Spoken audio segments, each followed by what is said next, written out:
Hi hello எல்லாருக்கும் வணக்கம். Welcome to Lekha's world. இன்றைக்கி என்ன வீடியோ பார்க்க போகிறோன்னா, எல்லாருக்கும் பிடிச்சமான ஒரு ஸ்நாக் ரெசிபி தான் பானிபூரி. எப்படி பண்ணுறதுன்றத பார்க்கலாம் வாங்க. நான் ஒரு கப்பு ரவை எடுத்திருக்கேன். அதை மிக்சியில் போட்டு ஒரு ஓட்டு ஓட்டினா போதும். லைட்டாக ஒரு ஓட்டு ஓட்டிட்டு எடுத்திங்கன்னா கொஞ்சம் பவுடராக இருக்கும். ஒரு கப்பு ரவையை எடுத்துகிட்டு ஒரு கப்பு ரவைக்கு 1/4 கப்பு மைதா மாவு சேர்த்துக்கணும். அதோட தேவையான அளவுக்கு உப்பு சேர்த்துட்டு நல்லா ஒரு தடவை மிக்ஸ் பண்ணிக்கணும். இதில் 1 ஸ்பூன்லேருந்து 1.5 ஸ்பூன் ஆயில், எந்த ஆயிலாக இருந்தாலும் பரவாயில்ல, அதையும் சேர்த்துட்டு நல்லா மிக்ஸ் பண்ணிக்கிறணும். மிக்ஸ் பண்ணி வச்சுட்டு பச்சை தண்ணி ஊற்றி பிசையக்கூடாது. தண்ணி சூடு பண்ணி சுடுதண்ணி ஊற்றி பிசையணும். சுடுதண்ணி ஊற்றிட்டு தேவையான அளவுக்கு சுடுதண்ணி ஊற்றிட்டு ஒரு சப்பாத்தி பதத்துக்கு நல்லா பிசைஞ்சு எடுத்துக்கணும். நீங்கள் ரொம்ப ஃபஸ்ட்டே டைட்டாக பிசைஞ்சு வச்சிடக்கூடாது. கொஞ்சம் இலகலாகவே இருந்தாலும் ஒரு 20 மினிட்ஸ் அதை ரெஸ்ட்டில் வைக்கும்போது அது நல்லா டைட்டாகிடும், ஒரு சப்பாத்தி பதத்துக்கு வந்துடும்.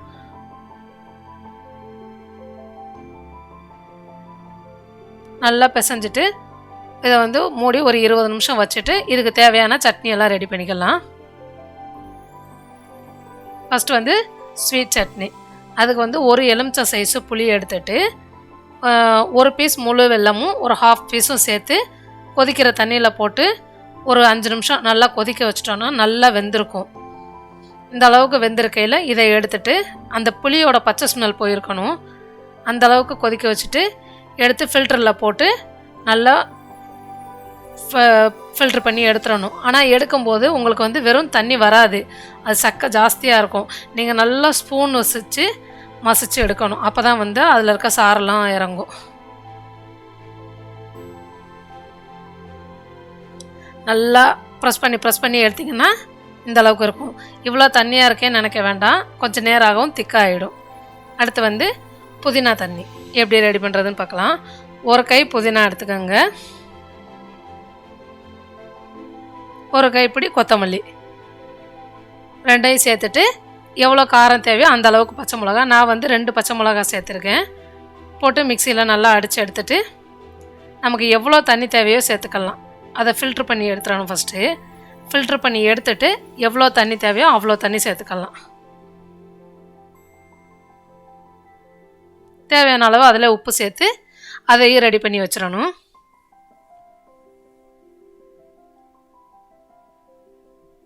இது இன்ஸ்டண்ட்டாக டக்குன்னு செய்கிறதுக்கு இவ்வளோ செஞ்சால் ஓகே தான். பூரிக்கு உள்ளே வைக்க ஸ்டஃப் நான் ஒரு 3 உருளைக்கிழங்கு ஸ்டீமரில் வச்சு எடுத்திருக்கேன். நல்லா வேக வச்சு ரெடி பண்ணி எடுத்து வச்சுக்கணும். ஒரு கரண்டி ஆயில், கொஞ்சோண்டு கடுகு, ஒரு 1/4 ஸ்பூன் கடுகு, ஒரு 1/4 ஸ்பூன் ஜீரகம் போட்டுட்டு ஒரு பச்சை மிளகாவோ பொடிசாக கட் பண்ணிவிட்டு அதோடு சேர்த்துக்கலாம். சேர்த்துட்டு நம்ம வேக வச்சு வச்சுருக்க உருளைக்கிழங்க நல்லா மசிச்சுக்கிறணும். மசிச்சுட்டு இதில் ஆட் பண்ணிடணும்.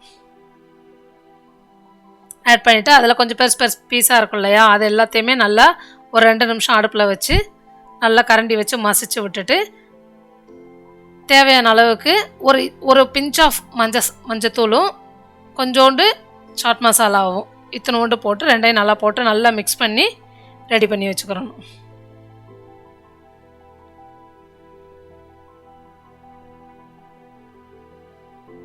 இந்த அளவுக்கு ரெடியாகி இப்போ ஒரு ஸ்வீட் சட்னி, ஒரு கார சட்னி, பூரிக்கு வைக்கிற ஸ்டஃப் 3ஐயும் ரெடி பண்ணி வச்சிட்டோம் அப்படின்னா ஒரு 20 நிமிஷம் ஆயிரும். இப்போ நீங்கள் மாவை எடுத்து பார்த்தோம்னா இந்த அளவுக்கு டைட்டாக இருக்கும். கொஞ்சம் கஷ்டமாகவே இருக்கும் நீங்கள் தேய்க்கிறதுக்கு. நல்லா கை வச்சு மசிச்சு விட்டுட்டு தேய்க்கணும். தேய்க்கும் போது மாவு போட்டு தேய்க்க வேண்டாம், ஆயில் போட்டு தேய்ச்சா நல்லாயிருக்கும். சப்பாத்தி அளவுக்கு ஒரு சின்ன உருண்டையாக எடுத்துகிட்டு கொஞ்சோண்டு மேலே ஆயில் அப்ளை பண்ணிவிட்டு கொஞ்சம் நல்லா ப்ரெஸ் பண்ணிங்கன்னா தான் நல்லா விரிஞ்சு வரும். ஏன்னா அவ்வளோ டைட்டாக இருக்குமே, ரவைனால அவ்வளோ டைட்டாக இருக்கும். நல்லா தேய்ச்சி எடுத்துகிட்டு நல்லா ஒரு சர்க்கிள் ஷேப்பில் எந்த பொருள் இருக்கோ அதை வச்சு இது மாதிரி சின்ன குட்டி குட்டி பூரி சைஸில் ரெடி பண்ணி எடுத்துக்க வேண்டியதான்.